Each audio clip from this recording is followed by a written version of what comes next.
What's something that you've noticed recently that is the most like, I am old now kind of thing? Oh, it happened to me.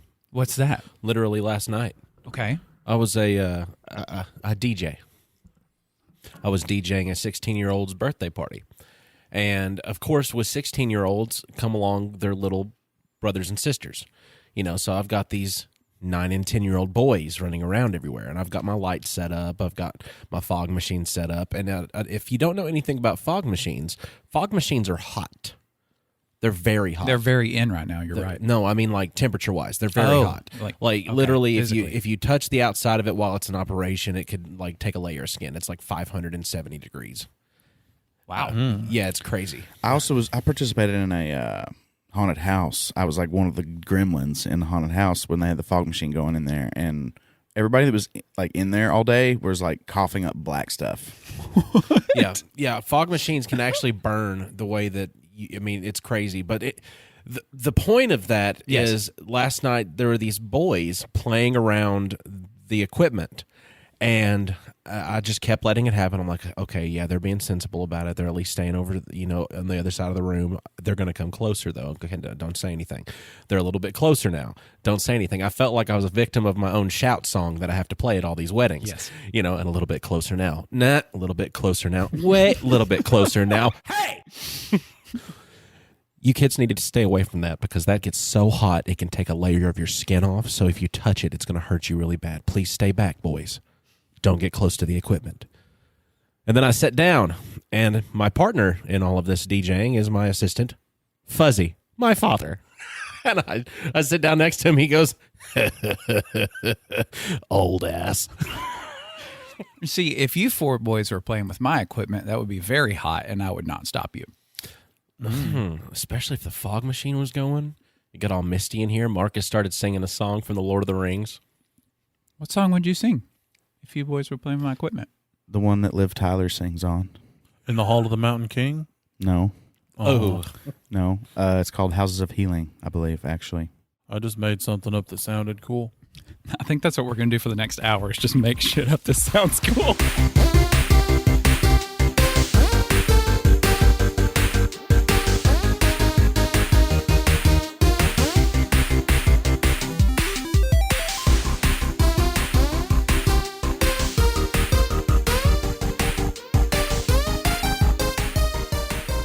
Hey, everybody, I'm Dane Holland. I'm Austin Shazam Pfeiffer. I'm Marcus, I'm Electric Man. I'm Austin Tiny Zen. And we are Nerded Through the Grapevine, the podcast where 4 best friends gather weekly to talk about our favorite parts of past, present, and future nerd culture. And we're dipping into the past because I've been modding a Game Boy Advance lately, and it's got me really into this retro feel of just having something that's a little not as new as what I'm used to with like my PC and the Xbox and my phone and everything. And it's nice to like take that step back to when I was a kid and going on road trips and having to wait until the street lights passed by the window for me to be able to see the screen on my Game Boy to make the next move in Pokemon or something like that.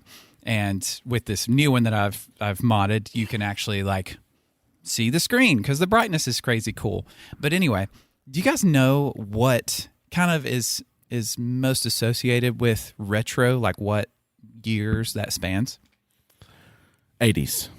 I would. Go ahead. That's just today, though. Oh, and I was. Right. I mean, I'm thinking retro is a term that dates back almost like classic, like the word classic. I think 25 years prior. Okay. Is what I. Actually, I want to change my answer.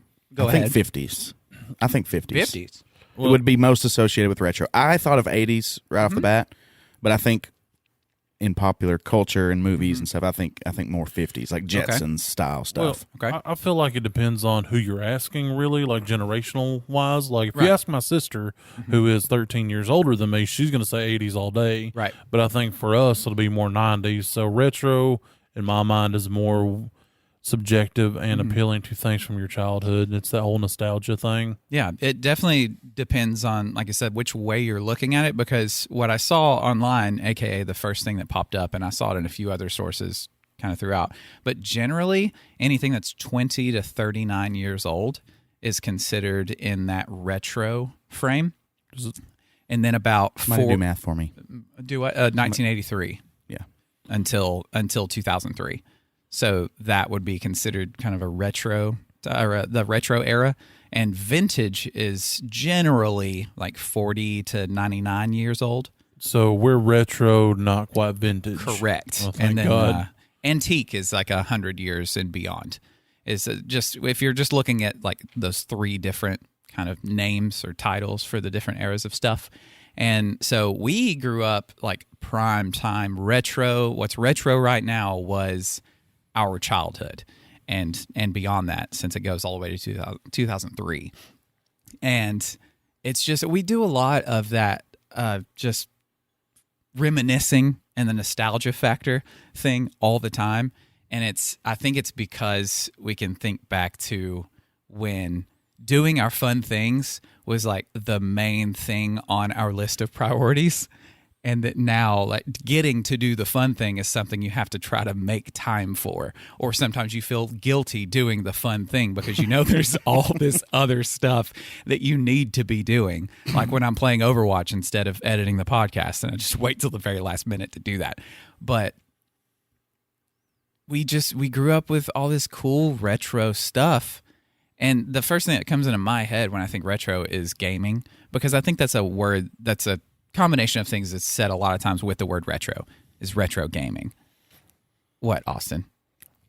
That was on my list. What, gaming? It better be. It was absolutely on my list because one of my favorite gaming systems were the gaming systems that I never owned. I never owned Segas. I owned the Nintendo and the Super Nintendo. Yeah. So, of course, kind of gravitated more towards that Genesis from the get-go just because it was a little bit different. You had different characters on there that you didn't have on Nintendo. And it was just like crisper graphics, I feel like, than what Nintendo had. Maybe it was just my jealousy. Well, no, the Genesis came out after the Nintendo and the Super Nintendo, so yeah.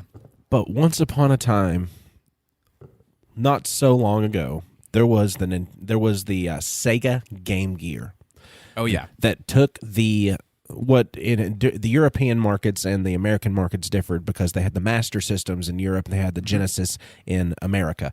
So the Genesis is handheld now with a full color screen and speakers and everything, and it was awesome. It was amazing, and it didn't require a light. Right, like the Game Boy did. Yeah, the Game Boy required a light. Now it went away. It went away really quick. Oh yeah. And here's why. It took 6 AA batteries to power this heifer for 2 hours. Gee. Yeah. 6 AA batteries. Well, that lit back screen takes a lot of energy. I mean, what were y'all compared to not. rolling in money? I mean, back in those days, and we didn't have rechargeables back in those days. You say lithium ion, it's almost like you're asking Doc for plutonium in the 50s. You think lithium ion's easy to come by these days. But it's crazy because I loved it so much, and I only got to play it at Toys R Us. But it was so cool to be able to just imagine the idea of having a portable gaming system that was just like the big games, because you had your Game Boy games and then you had your big games. Because the Game Boy games, if they had them on the same release, like they had them on like Batman Forever and Batman Forever on Super Nintendo, you'd play those same 2 games and it would be a dumbed down, only what the Game Boy can handle version, and then you'd have your actual good version, heavy quotations, that comes out on your bigger system. So bigger system, good games in the palm of your hand. That was ridiculous. So, as we all know, because I've said it more than once, I grew up a poor. Mm-hmm. So, my first gaming, I was actually an old school PC gamer. Like, I had the Windows 95 where you had to put in, like, Matrix style codes just to get it to load up whatever game you're playing. So, I had that, and I also had the Virtual Boy because I was given both of these things from an uncle who I think hated me because all of them hurt your eyes. Wait, the Virtual Boy was the headgear. Oh my God! I only got Yeah. to play that at Toys R Us. You had one of I those? had one of those. You lucky poor. Well, I got it like 10 years after it was, no longer in production. Well, great. Your eyes were fully developed. As you can see, well, y'all in the room, not our listeners, I wear glasses. So take that for what you will. Dude, those screens, like they were just so close to your face. It looked like you were staring at like a 10-foot screen. It was awesome. The bad part is they didn't have any color besides this red. It was red on black that like blended into itself after a little while. And you take that helmet off, and the world was a vibrant world. Hurt like so much. Like it was a vibrant neon pink. Like the look of Dane's pants. Everybody, that's what color the world would become right now. Yeah. They were just the lasers into your eyeballs, just directly into them. I might actually still have it at the house. If you do, and you can bring it over here, let's get a little action on that. The other gaming system that I had, it was handheld and it was portable, but it was not a Game Boy. It was those, I don't even know what you call them, handheld squares that only have one game. Yes, the Bandai games. Yeah. I had soccer, which I don't even like soccer, but I had soccer and I had basketball. I'm not a sports ballman, but I had both of these and I played them a lot. Oh my god! And those little it was awful. Yeah. Like it was like you were playing on like calculator graphics. Oh yeah, and we had all sorts of calculator graphics games back in the 90s. Like I had a Lion King like calculator graphic game. Calculator graphics. That's the best equipment. Give me the most accurate description. Can I get a cowbell on that one? That's a good one. Well, it's like you would load up the game, and the background was just like an image, and then the foreground was your pixels that would just move around. Yeah, just it was with like, the image staying the same. It was like a moving Etch-a-Sketch. Yeah. Imagine watching a movie on an Etch-a-Sketch. That was the game. Like that's something that we can be, because millennials are like. We're going to be the boomers very soon, like because that's what we all are. We're all millennials. I was called a boomer one day. Am I millennial? Or Yeah. am I Gen? I think we're all millennials technically. We are Gen millennials, what but is we're it? right at the end of millennials before Gen Z. If you were 37 years old, you would fall into the generation that's before us, I believe. Yeah. I think we're right on the on the before edge. us was X, we're Y or millennial, and next is Z. But you got to think, like, all of these people that are coming out now that are like in Generation Alpha, that are like up to 13 years old at this point, like they are experiencing the gaming world with nothing but just pinpoint accuracy, everything that you've got imaginable available. To whereas we are boomers to them because, well, back in my day, we had the Capcom Mega Man game on the handheld that had calculator graphics. What's a calculator? It's on your phone. Look it up on the internet. And they still wouldn't get it. What's crazy is even the advancement of just the retro era of gaming, because I think one of the first gaming systems considered retro era, if we're looking at it through that time lens, is the second Atari that came out, and the Xbox is the last one to come out during the retro era. We went from Atari to Xbox in just that short span of time, as far as like calculator graphics, to at the time looking at it going, this looks real. This looks like the real world. And I remember looking at Xbox and thinking, this is like watching a movie. yeah. Oh my god! Playing the Elder Scrolls 3 Morrowind on Xbox. Yeah. There was so much time spent on that because you were like, I am this person. I am the dark elf that's now part of the vampiric order.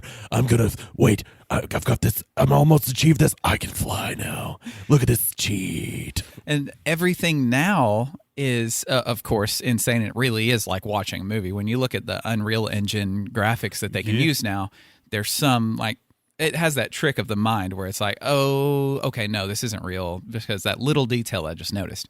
But you mentioned the Game Gear earlier. If you look now at the Steam Deck, when I see the Steam Deck, I immediately think of the Game Gear, because the design and the size of it in your hand, it's like they used it as a way to model the brand new Steam Deck from it, which they're miles apart from performance, but this cool retro thing, just like the Virtual Boy. I mean, look at the way VR gaming is now. It looks like the the same. Oculus and the Rift, or the Oculus is the Rift, isn't it? other ones. Well, the Virtual Boy was kind of marketed as virtual reality Right. at the time. Just because it feels like you're And there. was it you're in it. was it strap it on? Was it Virtual Boy or Virtua Boy? Virtual? Okay, Pretty sure it's virtual. Is couldn't- virtual I couldn't with an remember. L? I couldn't remember. I was just wondering. Yeah, it was like virtual reality. And everything kind of blended seamlessly together. Like all the things that were happening at the same time were kind of integrated, like stylized wise. Like all of these games that were coming out on the Super Nintendo systems and your Sega Genesis systems, like they were all that really sharp, really bright color. You know, you had your they were all side scrollers. You know, besides your fighter pilot stuff, like your what's it, Star Fox?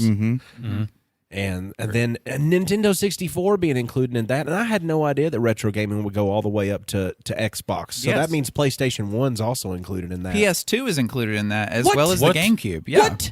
PS2, Yes. I don't agree with Here are that. all So the God of War like 1 and 2 is retro. Not, hashtag not my retro. I found a hill to die on, boys. Yeah, it goes. So all the retro gaming consoles, the second Atari, the NES, Sega's Master System, then Sega Genesis, Super Nintendo, Sega Saturn, PlayStation, N64, Dreamcast, PlayStation 2, GameCube, and Xbox. And then for the portable systems, it was the Game Boy, the Sega Game Gear, the Game Boy Advanced. And I put the Tamagotchi and Gigapets in there Nice. as portable gaming. Because, that was. I mean, come on, it was. Well, and also that Nokia brick phone. Yeah, It was the classic brick Snake and bowling. Snake was like the first mobile game, like for a phone that you could play. And now look what like mobile gaming is on phones. Back in high school, I was in band, and there was a storage loft in the storage room of the band room. And during band, whenever I just didn't wanna, because I've been a lazy ass for a long time, and I would go to the storage room. In the top of the storage room in the band room, and I would just hide and play Snake on my Nokia. That usually means something different when you're talking about being back in school, hiding, playing Snake. Well, back in my day, we used to sneak away and go play Snake, but it was with a cheerleader.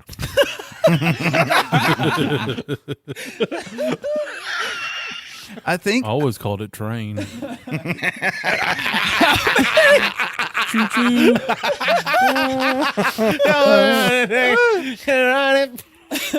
I think all the gaming early on these retro systems, there wasn't saving until the PlayStation when they had the memory cards. I don't think you could save. Yeah, that's true actually. I Because mean, you could for Nintendo 64. Right? that was after PlayStation though. Yeah. Save Oh, yeah, I points. guess. Was it, or it was around that same time? when I there don't were remember. Memory cards. How did we save games were a back thing. then? No, I don't We think had that. save points. I don't think there was anything like unless you're PC gaming. I don't think anything on a console had the option of you going to a point in the game and saving it. Like you had maybe death points or something to where you'd like gotten to a certain point and then died and it let you go back to it. Some games did that, Yeah.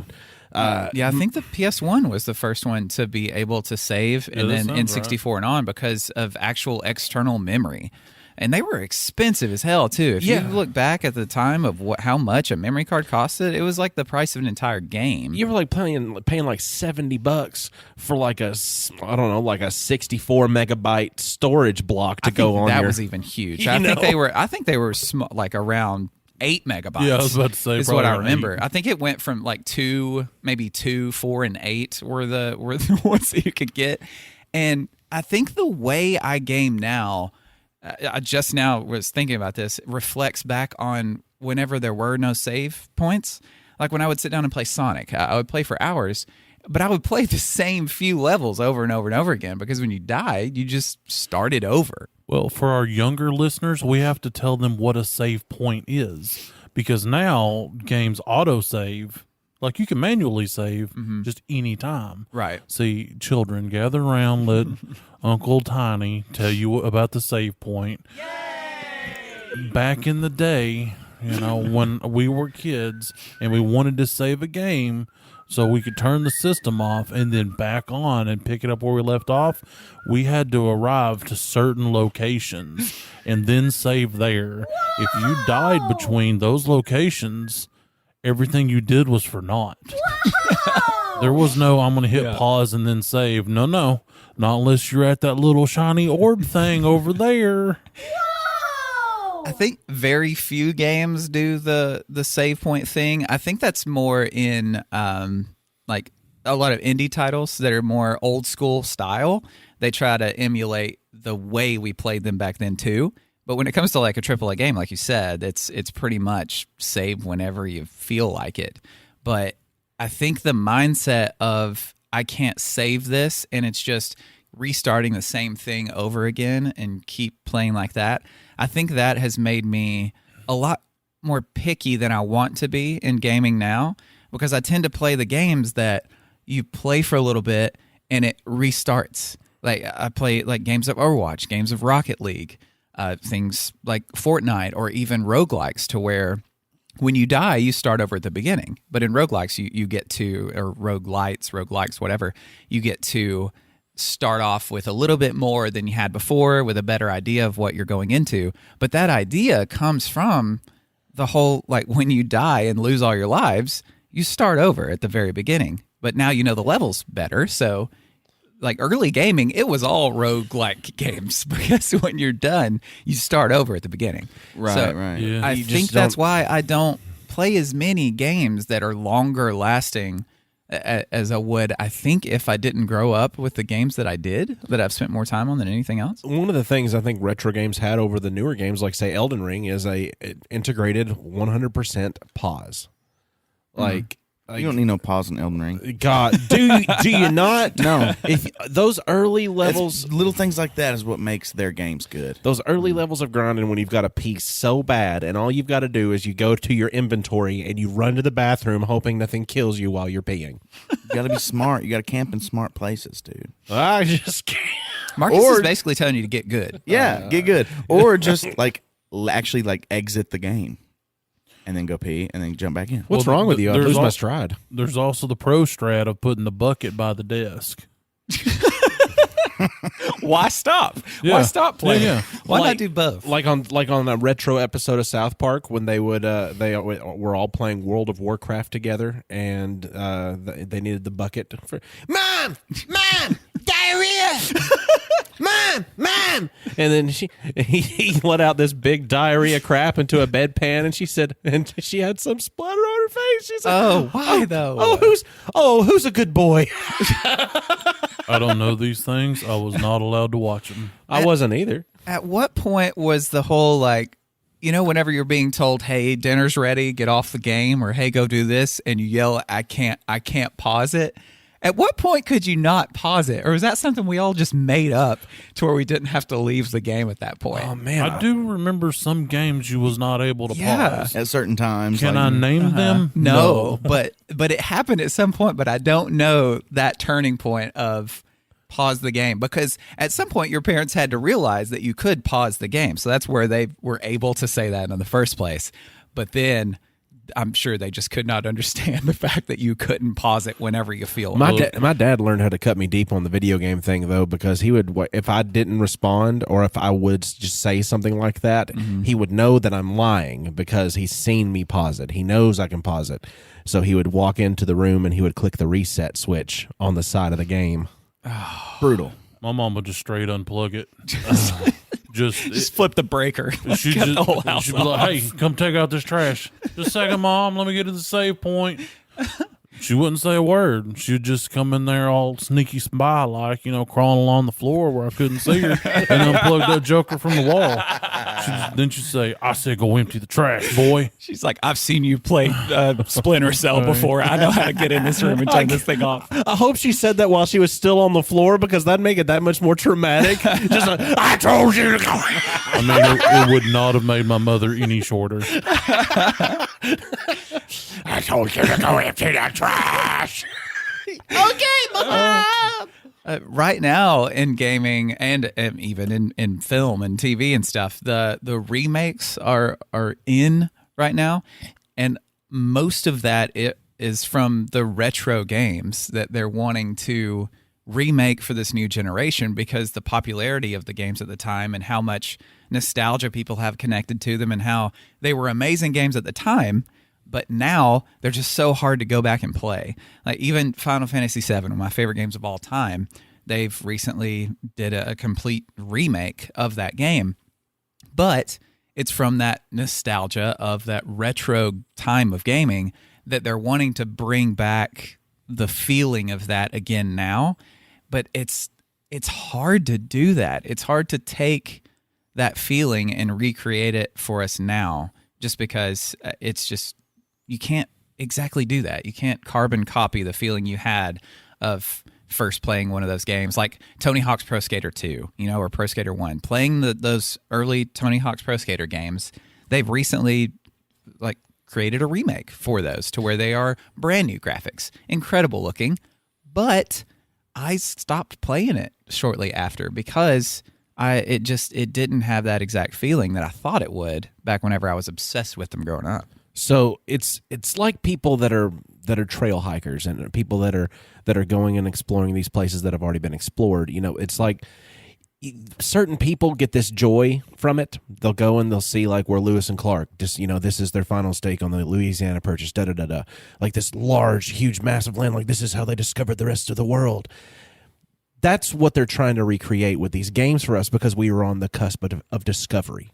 We were there at the time of discovery, the time that it was coming out, where it was the new technology. It was the hot technology. Mm-hmm. And now it's more or less obsolete technology that we hold an emotional tie to. And they can't create the emotional tie that we had to that stuff. I have a far more cynical approach to it. I think they're just trying to force feed to us. Like, of course we're not going to be 12 again. Of course we're not going to go and see the new Star Wars or the new Scream movie or the new Jumanji movie and feel the same way we did. But good God, they're going to try to sell that to us, though. You know what I mean? And we're kind of susceptible to that. Like, oh man, who wouldn't want to relive those moments and refeel those emotions?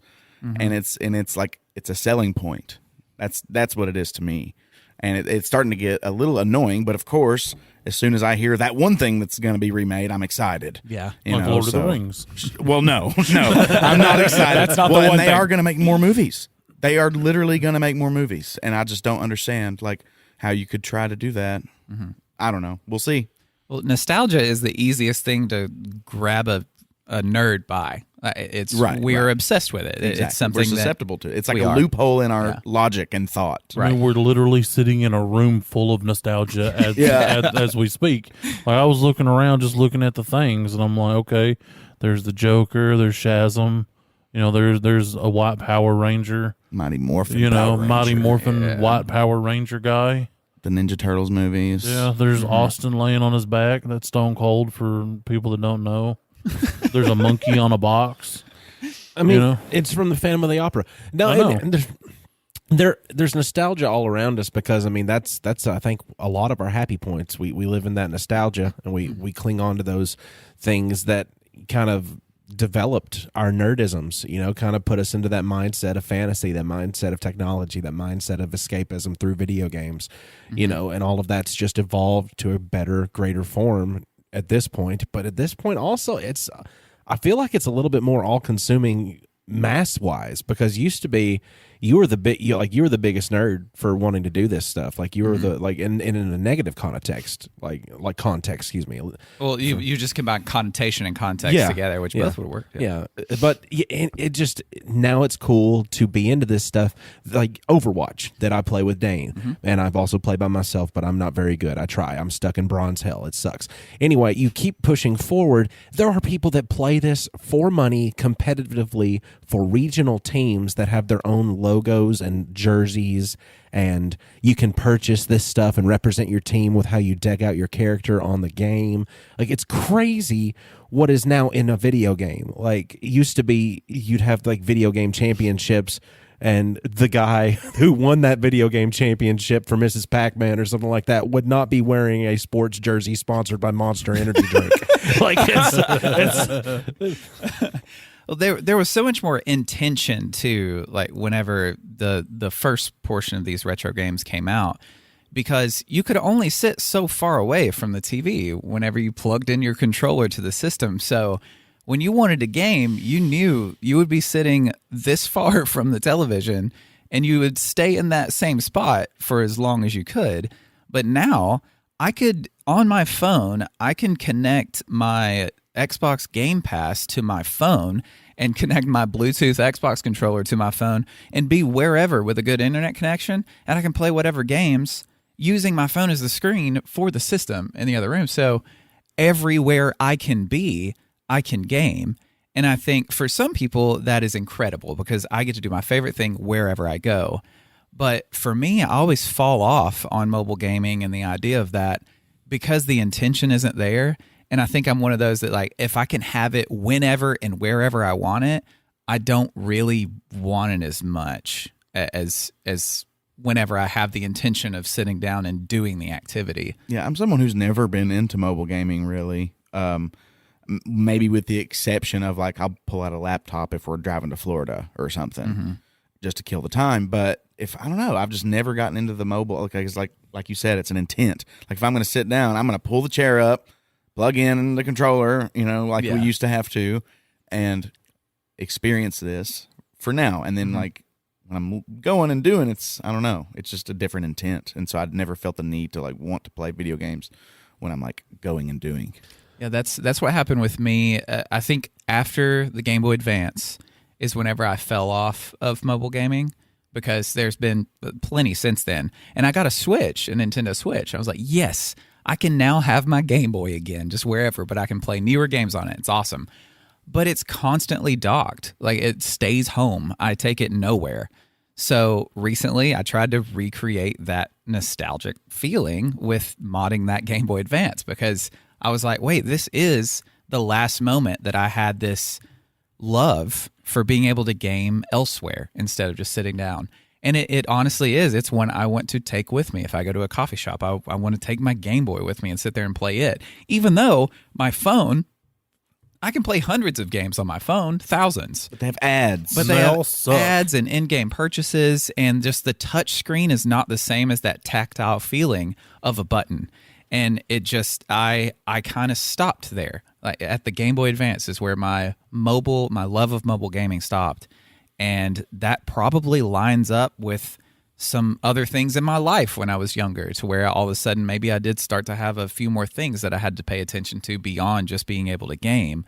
And it never left. I just think the thoughts of that, when I think back on this retro stuff and the connection we have with it, how much the things we enjoy now, you can kind of look back and see some connections that say, wait, maybe that is why I am the way I am now with this thing. And I think it's cool just thinking about that in the way that the modern technology and things that we deal with have such a connection to these retro things that for whenever we were younger. Good thought. Thanks. What about your? How long it was gonna last. Yeah. I was just listening. I was like, I've got so many things on my list. I was like, I'll just let you guys talk while I look at all this other shit. I get excited about my memories in restaurants growing up, like how different Pizza Hut was whenever we were kids. Like, going to Pizza Hut was exciting whenever I was a kid, because you go to Pizza Hut, you know that pizza's gonna come out in that pan. You know it's gonna be better than what you get in the box at home, even though you love Pizza Hut because you're a chunky little kid. I'm shaking in my chair right now. Give it that shimmy. Baseball team, let's go to Pizza Hut. You know, we won the game. Let's go to Pizza Hut. I was never a part of that, so we. So you never won the game? Hell no. No, I did not. I played right field. I don't know what that means. Baseball players know what right field means. Pizza Hut was awesome. You'd go in, you'd get that pan pizza. You'd have the ability to go to that salad bar, which for some reason felt fancier in the 90s. I don't know why. Maybe it was because everything was decked out in that Pizza Hut stained glass everywhere. Like you were in the cathedral of the dough. Like Cathedral of Hut. like welcome to, like, it was a saintly place for pizzas. But I played Big Buck Hunter there. That was my first time ever playing Big Buck Hunter, was at our Pizza Hut in my hometown. And that was awesome because I just quarter after quarter killing them deer And then you'd go to like your Taco Bell with all of their super sharp neon colors with like their purples and their pinks and their lavenders and their weird mustard brown that they would put with stuff.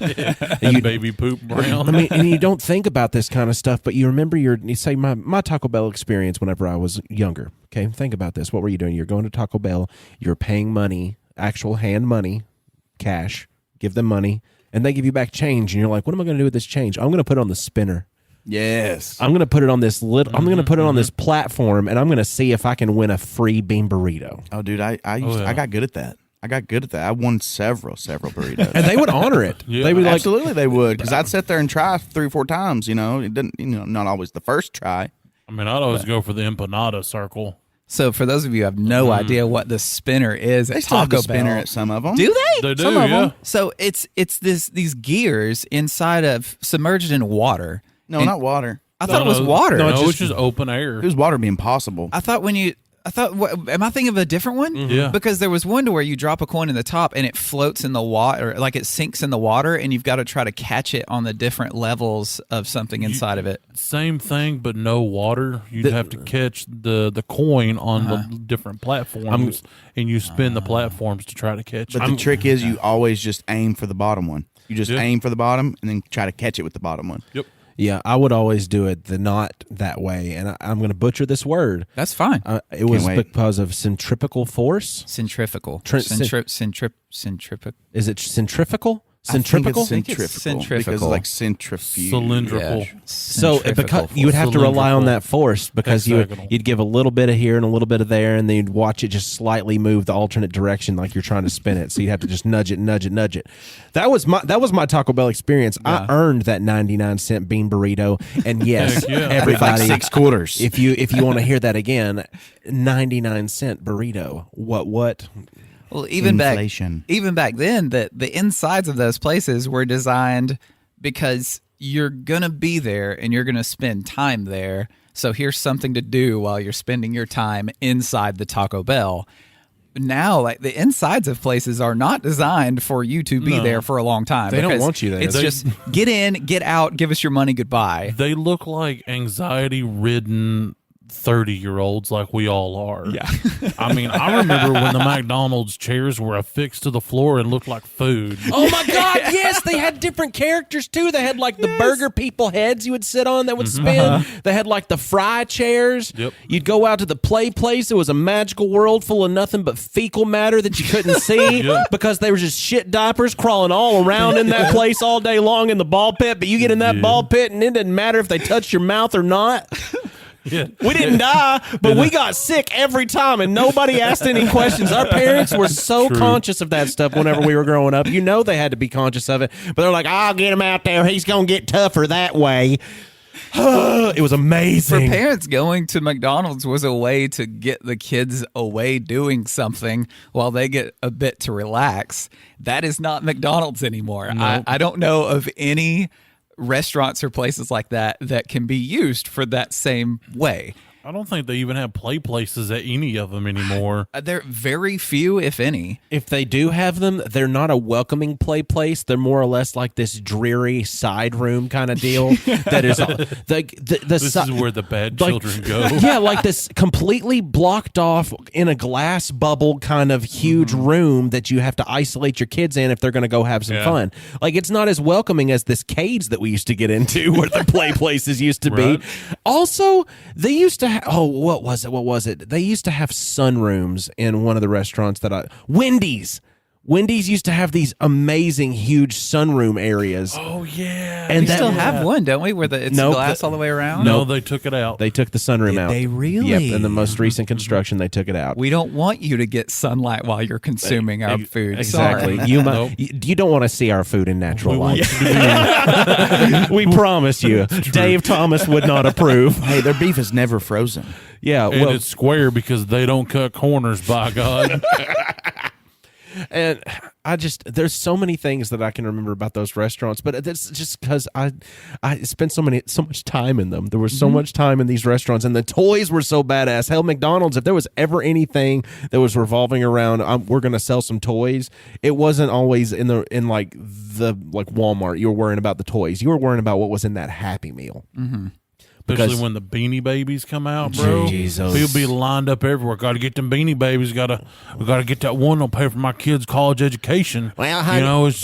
I heard from Gertrude down the street to talk to Bobby Sue and Billy Joe to talk to Gene and New Gene down there. He said you get that one that looks like a billy goat. The platypus. Hey, just that'll pay for your son's college. Now, Austin, I know you want to play with these, but you can get another one later. You got to keep these in the plastic. Yeah, you got to get that tag protector to put on the tag so it don't get all mussed up. The parents would get 2 Happy Meals for you, one for them to keep the Beanie Baby in pristine condition, and you get to play with the one that came in yours. That when it changed? Yeah. I started eating 2 Happy Meals.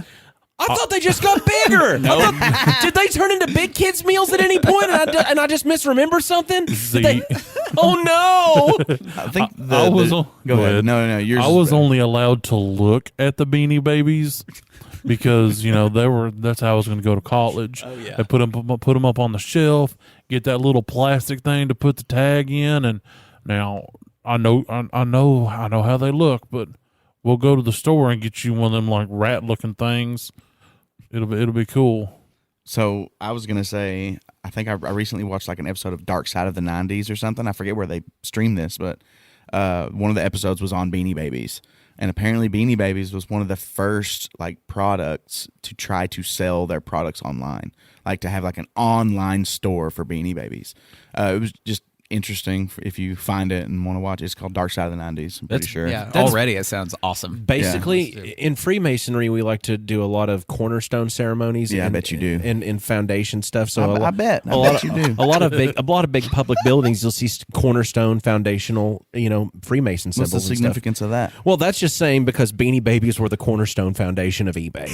See how he deflects. Whoa. He always deflects. Yeah. Always. He turned it back to Beanie Babies when he was getting into the good stuff. Yeah. I had a question. Since you was part of the Illuminati, I worked for a place called Cornerstone Builders. Was that affiliated with what you had going on? Kanye will call you in a few minutes. I can't comment. Oh my God! No. Oh no! What? I have his number blocked. He can't contact me. No, man, I'll talk to him. I don't care. You answer the phone. Is this Kanye? Yeah. You wearing that weird hood bodysuit thing? Yeah.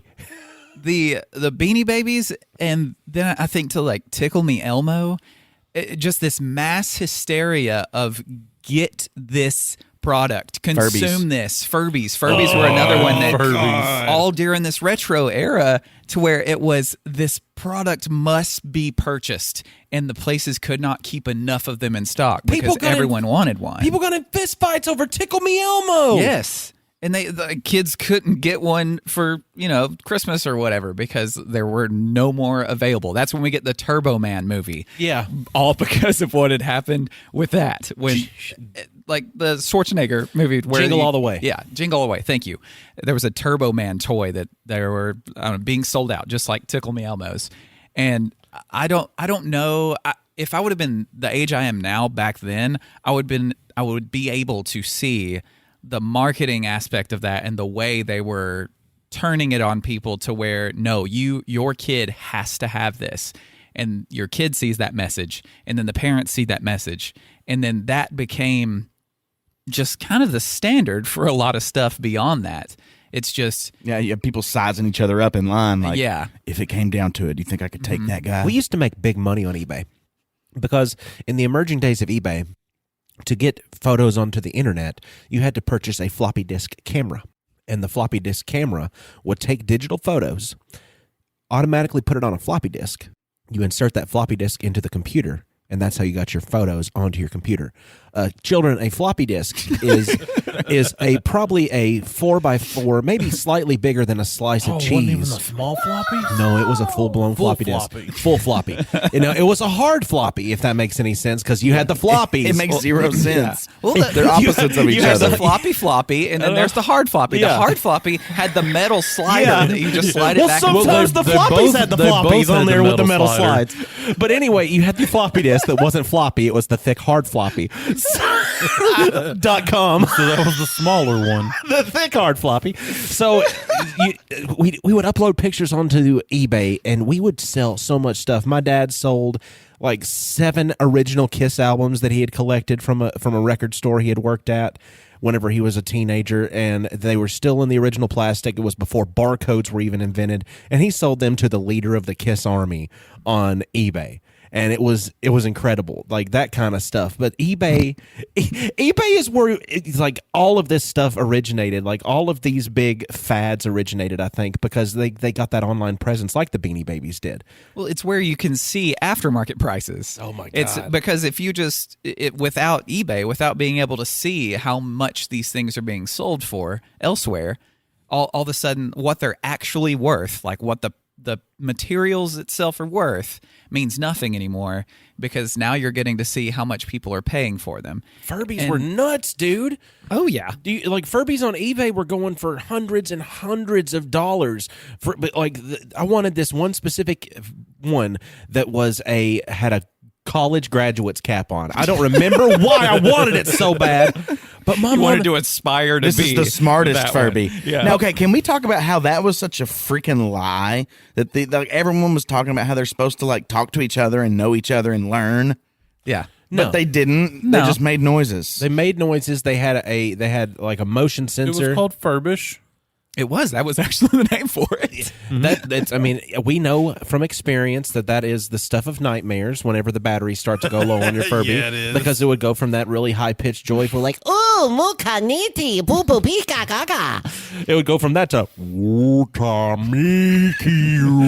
ma hungry.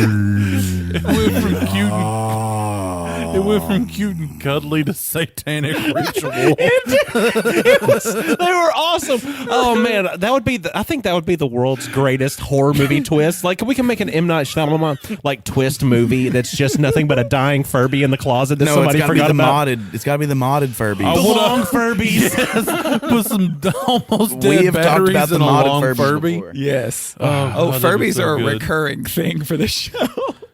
Yes, a modded Furby with dying batteries, and that as soon as they open the closet, it just falls out, but it looks like it slithers. That's the stuff of hungry.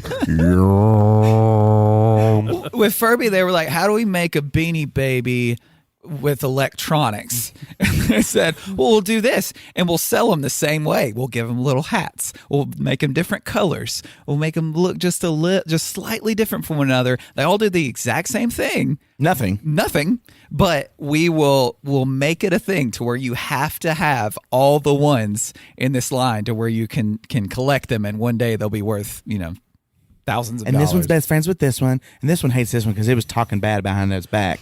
Well, and then the movies take over from where the toys can actually accomplish things. There was a Furby movie? No, there was a. There Oh, was, thank God. there was the. No, we're making one. There was this artificial Real intelligence, and I'm using quotations, artificial intelligence happening with the Furby toys. But then they decided to take it a step, like out into the way yonder, Small Soldiers.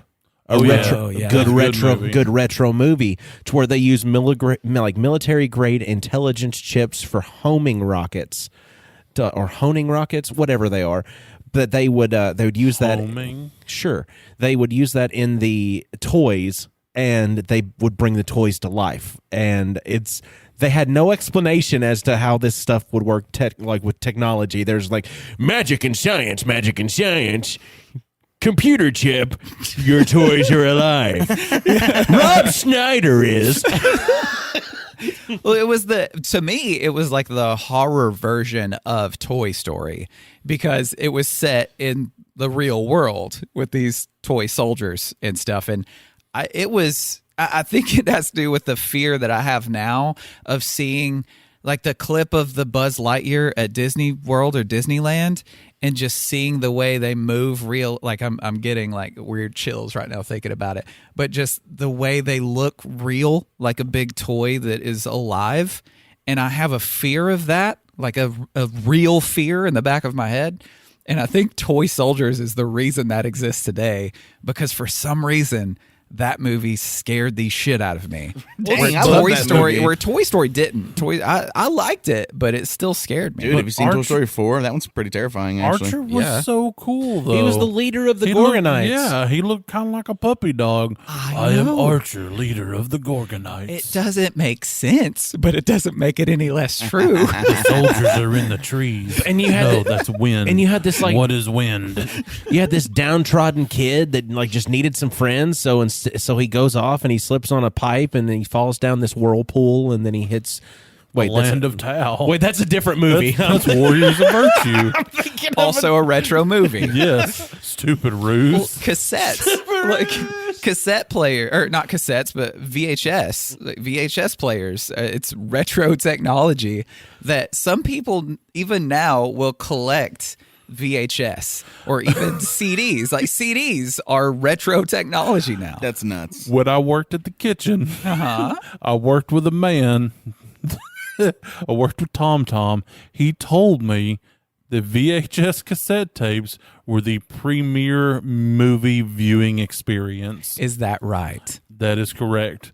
He would go out of his way to find VHS copies of things. Everybody loves watching TV in 4x3. He would go online and try to find VHS copies of modern movies. Did he have a tube TV to watch them on? Because they do not look good on high def screens. He won a high definition TV from like a employee raffle kind of thing, you know. And I was like, "What are you gonna do with that?" Your movies don't work on that, Tom. Your movies don't work on it. Oh God, he tried to find an adapter to get a VCR to hook up to it. Honestly, I don't remember Nicole Kidman's arm looking so hairy. Actually, all the picture kind of looks a little fuzzy. I don't remember everybody having so much hair. I miss Tom. Tom, if you're out there, I still am not sure if you're an alien or God himself here just to f with us. I think he was just a figment of your imagination. Like you hallucinated I when you have went him into on that kitchen. video. Like I bet Tom was an actual real person, but you just met him a few times and then he became your imaginary friend. Like Tom quit after you met him the second time, but he kept reoccurring in your memory, and you're the only one talking to Tom. Are you saying that Tom lives on a farm now where he runs and plays with my old dog and my parents? Yes. He's watching over all of them. And the only way you can get there is if you cross over the Rainbow Bridge. Is that in? Where is that? Is it like Mississippi or St. Louis? It's in Mario Kart. It's Okay. it's a marina actually, like slightly north of here. My dad wouldn't hold my hand crossing it. It was kind of stupid. The myth that Tom has created for VHS quality compared to high definition Blu-ray. A lot of people have that with vinyl, and vinyl even predating retro, you know, for us with more like cassette tapes and CDs being retro. But people think that vinyl sounds higher quality than like new audio. That's true. It doesn't, though. It does. It doesn't, though. It actually is more high def. No, it isn't. It is, but Blu-ray audio is superior. Yes. Oh no, I listen to. But I'm talking about like Black from Files? streaming, because they call it lossless audio. Yeah. So if you're streaming, you're gonna hear a better song on vinyl. Right, but an MP4 even I think is better than the vinyl, like the sound Right. that vinyl Well, there makes, is because lossless audio now. Yes. Yeah, FLAC files. FLAC, yes, FLAC. Like, but digital audio does sound better. Like if you've got a for FLAC sure. file or MP4 or whatever than vinyl. But there are many, many, many people that will say vinyl is the only way to get the true sound of audio from it. That's not true. Which that's not true, but it is better than say a streaming thing because that's what I'm talking about. Streaming music is garbage, right? And MP3s, those are compressed music. Those are compressed files. They've taken the quality and had to compress it to make a smaller format for it to be stored. But for those that think the myth of vinyl being the highest quality of audio that you can get, it's not true. Correct. But it does have a realistic sound to it because it's got that little bit of crackle here and there, or just the way it was physically, like this is the physical wave of the music being etched into this piece of vinyl. Which is completely bizarre. It's crazy. Yeah. It makes less sense to me than MP3s do. But it's just it's neat. But that connection to the nostalgia of vinyl, and just again the intent of getting a record and putting it on and dropping the needle down, like that feeling and that nostalgic connection, it makes you want it to be the best possible version of it that you can get. Yeah, well, my dad grew up in that time, at the time of records, and he's an audiophile, and so he's like really into the Blu-ray surround sound and stuff, and some of it is just straight up incredible. I mean, it really is. And Steven Wilson, one of my favorite musical artists, is actually going back and remixing all these classic albums in Blu-ray surround, and it's like not all that popular for some reason, I guess, because people are just content to stream their music. Yeah. But something about like getting the album with the big piece of artwork and the booklets with the lyrics and even more artwork and just like the actual tangible quality of like people consuming music that way is kind of gone today. Now we just see the artwork on our phone. Right.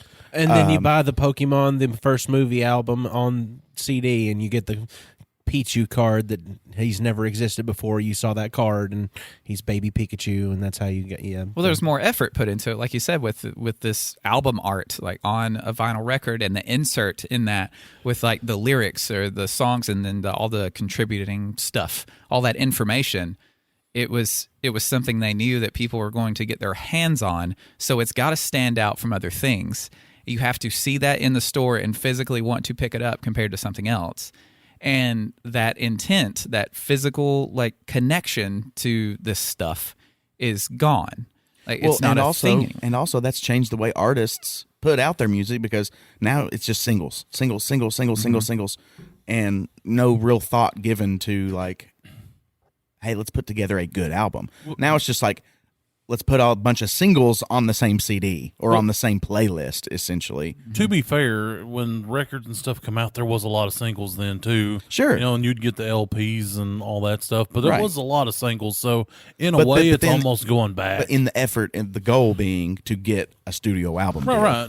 So let's go make an album, and then, of course, I'm a fan of like concept albums and things, and so I just feel like that's more of an expression of an artist than, hey, they've got like have you heard the new this song or the new this song? It's like nobody's talking about the album. Mm-hmm. They're talking about just a collection of songs. Whereas an album can be a lot more than just a collection of songs. Some albums were stories. Exactly. Yeah, that's what I'm saying, a concept record. And we're missing the simple joy of taking that vinyl album and putting it on the record player and playing it in reverse just to see if we can say words. Just to hear devils and whatever else. Well, that's how you check it for demonic possession. You just make sure your music's clean. And never listen to it again because you've wrecked your album. Yeah, but you're like, this one's fine, But also, the thing that you're missing out on with the way music is listened to now by singles and streams and downloads, you no longer get that look at the album where you're opening it up, you're looking at the lyrics, you're seeing what the words actually are, and you're getting writer's cred. Mm-hmm. You no longer see the writer's credentials for songs that are becoming so popular. These artists nowadays don't have to write their own music anymore. I mean, the writer's cred's gone on stuff. It's just and if they were to include that, it would be like this giant list. Yeah. It would look like the list of the fallen in World War II, because there's these armies of producers that are producing these songs for them. Wouldn't it be better if they held out the and, like an and? Yeah. Cool. All right, you get writer's cred.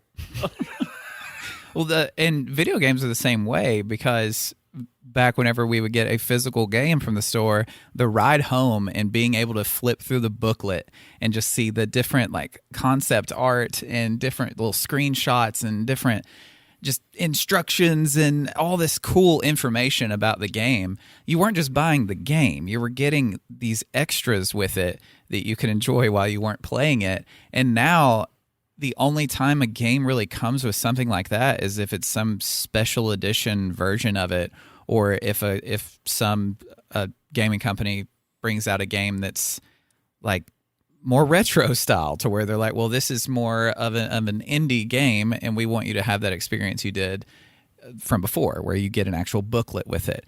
But that's not the standard anymore, because like the amount of games I own physically now, they're in a box. Like they're in a box somewhere. I just don't mess with it because I just want to instantaneously be able to play the thing I want to play, because the time I have to put into the gaming and stuff, it needs to be as fast as I can get a hold of it as it can, so I can get to doing it before I have to stop.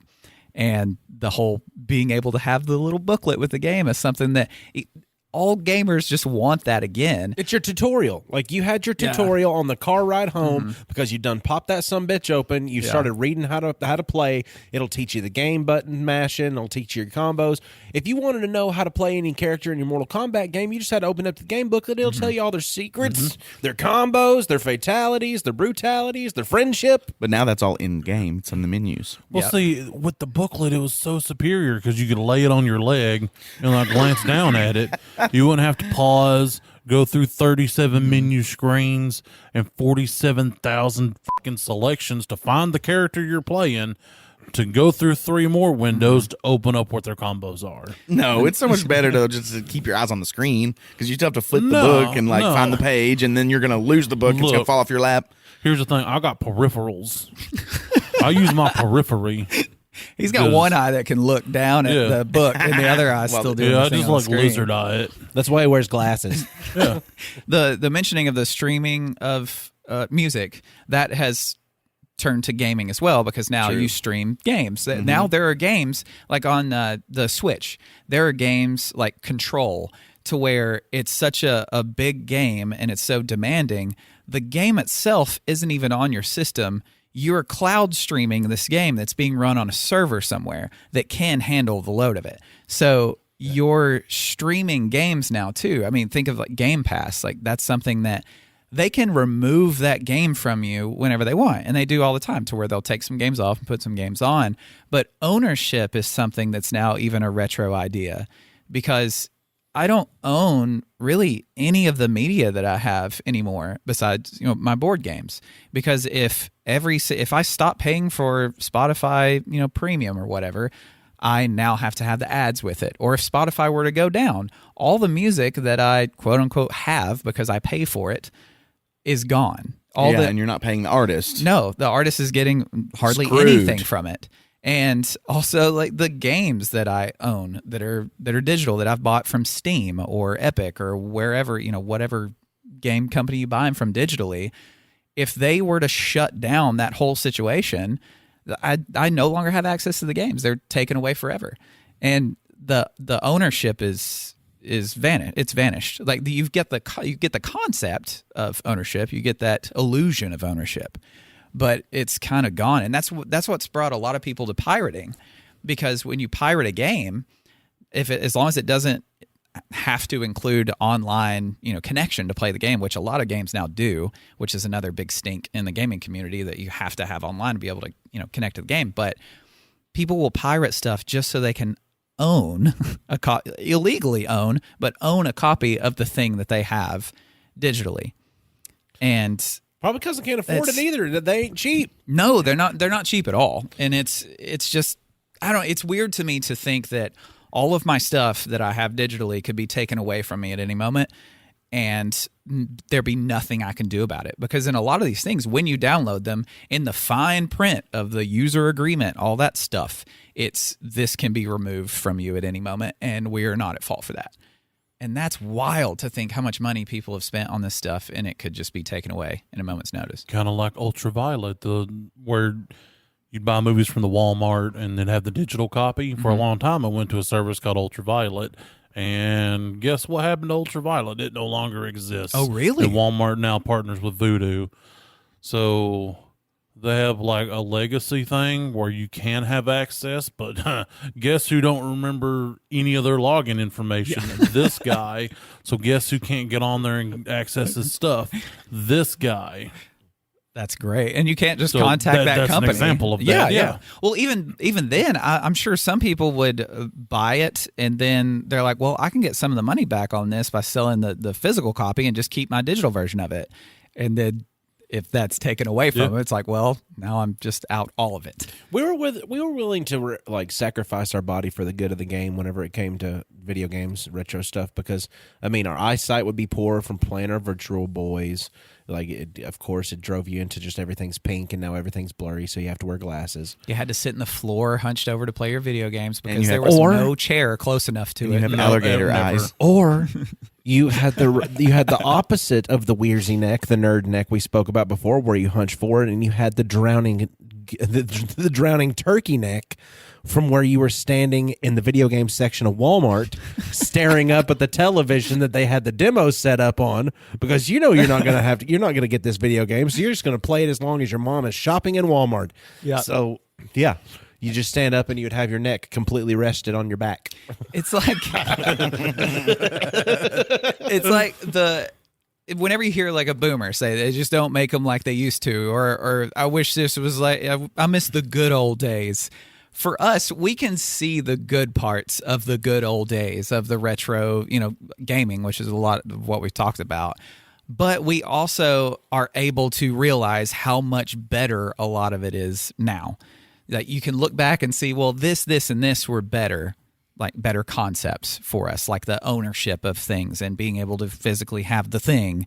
And now everything being digital, but it is instantaneous. So with a lot of these things, like we do sound like a bunch of grumpy old men to where it's like they just don't make them like they used to. Everything's gone to shit and it's no good compared to how we used to have it. But it's okay for it to be both things. It can be both better and worse. And I like that it's not just a bunch of complaining. Like when I look back at these retro things. So it's like a chocolate muffin sitting on top of a pile of cow poop. It's delicious and it smells bad. It can be two things. Can be It's two both things. yuck and yum. That's awesome. And also that brings me to the point of my retro comeback. Taco Bell is bringing a retro thing back where they're bringing back their volcano menu. So I don't think I remember the volcano menu. Was it just the spicy stuff? it was just that super Yeah. spicy, cheesy stuff that they would put on I everything. want a volcano-style Mexican pizza. Yes, God, Can feed you me. imagine how good that would be? Feed me that instead of grapes. Oh, man. Well, I just consumed an hour's worth of grapes, so I think it's time to move on to the volcano Taco Bell. Thank you all for taking a step back in time with us and going over some retro stuff. Whether you're on Spotify, iTunes, Good Pods, blah, blah, blah, whatever, please just scroll or look for the little thing where you get to click 5 stars, because I think it's everywhere. Just click the 5th star. It's super easy. If you're listening to us, just do that. That'd be awesome. And then write a little something that you like about us or hate about us. Don't care. Then go get a t-shirt. Buy a t-shirt. Buy a hat. Buy a fanny pack. Those are there too. You just click on the link in the bottom of the thing. It tells you exactly where to go. Just go do it. Now, If you want to talk about some retro stuff and we missed out on some things, go ahead and make sure you message us on one of our social medias. You can get on Facebook, Instagram, or Twitter and look up @NerdGrapevine. You'll be able to find us on there. Talk to us about how we didn't talk about the days where McDonald's used to have the McDonald's brand ashtrays everywhere. Because people don't talk about this too much. McDonald's used to be a smoke haven. Unless you said in the non-smoking section, like that was actually separating anything. The invisible wall of The sunroom, 5 inches more to the left. Do you want to sit in the smoking or non-smoking section of the McDonald's? There's a difference. Also, you can donate to our Patreon if you want to give a little bit to the cause.